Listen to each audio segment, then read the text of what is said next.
motivo dessa ocupação aqui? Você pode explicar em rápidas palavras? A ocupação aconteceu primeiramente pelo desmatamento das árvores, né? Então foram árvores centenárias que foram derrubadas, árvores sagradas para a nossa cultura, no caso do cedro, no caso da araucária. Então são árvores em extinção e a devastação da natureza, né? Da empresa Tenda. Da empresa Tenda. Vocês estão numa área maior que a cidade de São Paulo, tá? E o que a cidade de São Paulo, a população, a sociedade, os políticos, etc., devem reconhecer como luta de vocês? Quais são as bandeiras de vocês principais hoje? Tá. Hoje a gente tem a questão da demarcação, que é uma situação nacional de todas as aldeias. Aqui a gente tem a demarcação, área demarcada, oficializada em diário oficial, a gente tem 1,7 hectare, que é a aldeia Itu, que é a primeira nas nossas aldeias.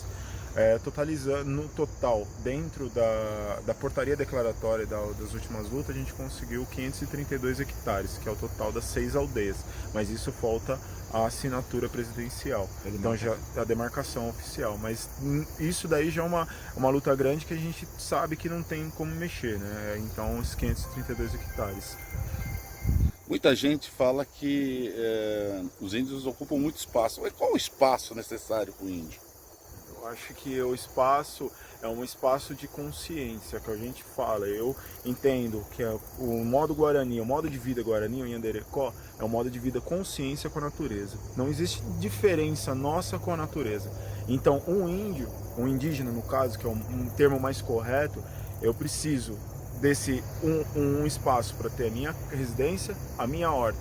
Se eu preciso da caça, então se eu preciso vamos dar um exemplo para minha família, do peixe. Se eu preciso do peixe, eu preciso que o peixe faça alimentação, então ele precisa do espaço dele.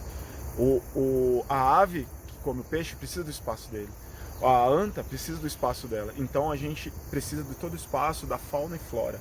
Então isso é o perímetro. Uma onça ela precisa, por exemplo, de 20 quilômetros. Então a gente protege o espaço dos animais.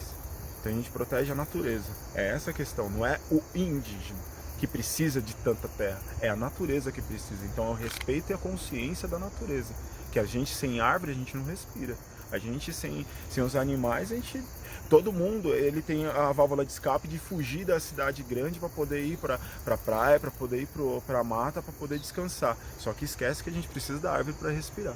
Então a gente está ficando doente com a poluição aqui em São Paulo. Dentro da demarcação, a gente há necessidades básicas. Então, questão da saúde, o contato com o não indígena, ele trouxe as doenças diversas, né? Então, existem dois tipos de doença, a física e a espiritual. A espiritual a gente sabe lidar. As doenças físicas que já são antigas, também a gente sabe lidar. Então a gente já tem a questão com a floresta, com os saberes da natureza, com os mais velhos. Só que existem as doenças que a gente precisa do medicamento. Então a gente tem um descaso da saúde, questão de transporte, que é o departamento do CESAI. Então faltas aldeias com transporte para poder fazer o agendamento das consultas, falta levar esse olhar mais específico assim da saúde. Questão da educação também um pouco, assim como tudo, né? A gente luta pelos mesmos poréns que toda a população. Não há diferença, assim. A gente põe a demarcação em primeiro lugar, porque tendo a demarcação a gente fica tranquilo, a gente pode encostar na nossa tecoá e fazer nossa vida tranquila. Mas dentro disso existe também tipo, os mesmos problemas que toda a sociedade, saúde, educação. Então a educação, eles exigem que a gente tenha uma educação, mas a gente quer a nossa educação diferenciada, com a linguagem, com a tradição e tudo mais. Porém, quando na hora de ter a questão financeira, há uma dificuldade, né? O preconceito ainda existe. Então tem que ter é essa questão que a gente sempre luta para poder ter a troca cultural, para as pessoas entenderem, né, que nós somos todos iguais, não há diferença.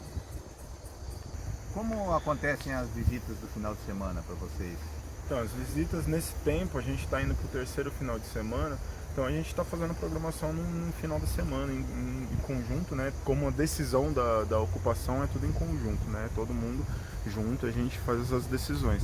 Então esse fim de semana a gente vai estar abrindo essa vivência para ter um acampamento, para estar dando convite para o pessoal entender o motivo da luta e vamos compartilhar da cultura, né? Assim como a gente faz os eventos nas aldeias. Então essa vivência a gente vai ter o nosso coral, roda de conversa com nossos mais velhos, vamos ter o almoço coletivo, vamos ter a venda de artesanatos, vamos ter a dança chondaro, uma expedição para partilhar da história da cultura, a história do Pico do Jaraguá, de todas as aldeias e do território, né? Contar o que está acontecendo. Então a gente quer sempre a comunidade junto para a gente poder partilhar disso daí, da luta, que a luta, como a gente fala, a luta é de todos, né? A luta não é só nossa.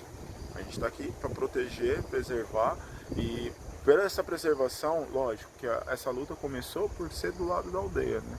De repente eles começaram a fazer esse desmatamento e a gente sentiu esse impacto que pode ser causar a nossa cultura, causar a nossa família, então, mas principalmente por causa da natureza, né? O que eles fizeram, né? Que tipo de apoio que você acha que as pessoas da sociedade, da comunidade de uma maneira geral podem dar a vocês nesse momento exato que vocês estão vivendo? Tá. Nesse momento exato, assim, aqui na ocupação, a gente pede bastante alimento, assim, a gente está com uma necessidade de frutas, né?